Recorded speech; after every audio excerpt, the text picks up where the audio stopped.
Hello there. One of the things that I was not expecting when I got here was to hear about Aotearoa on the news. I thought if it happens, it's probably some kind of terrible disaster that's going to lead to it because we are a small insular country. During the election campaign, people kept saying to me things like, what does it matter about our emissions or carbon footprints because we're such a small country? What does it matter about inflation? It's so high because the government mismanaged everything and we're such a small country. We don't have an impact anywhere in the rest of the world.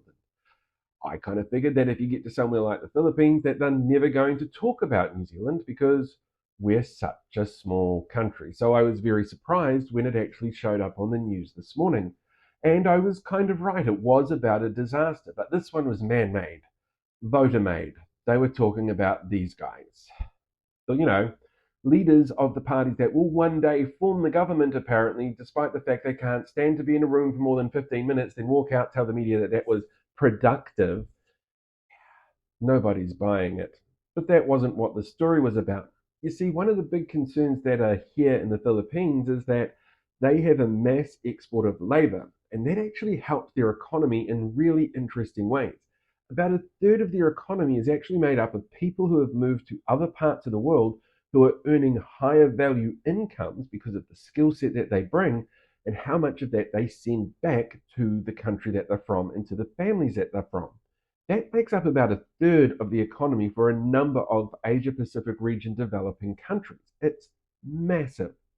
And our move to a right wing government with Winston Peters and his anti immigration policies has these guys scared because suddenly you've got people here who are training up specifically to be doctors or nurses or teachers or any number of different skilled positions that are looking to move to places like New Zealand or Australia or Canada that won't be able to do so.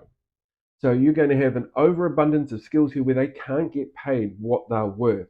They're not going to be able to help their families. They're not going to be able to help the economy because we've got policies in place in Aotearoa where we don't allow people to come into the country who want to bring those skills with them because foreigners bad, according to some of these parties that we've got.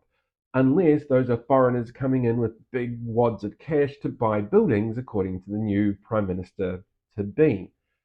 Immigration is a really complicated process, and changes like this that are happening here that they're concerned about that have a root cause back in Aotearoa are big, complicated things that we often forget about because we are a tiny little country at the bottom of the world, insulated from everybody else.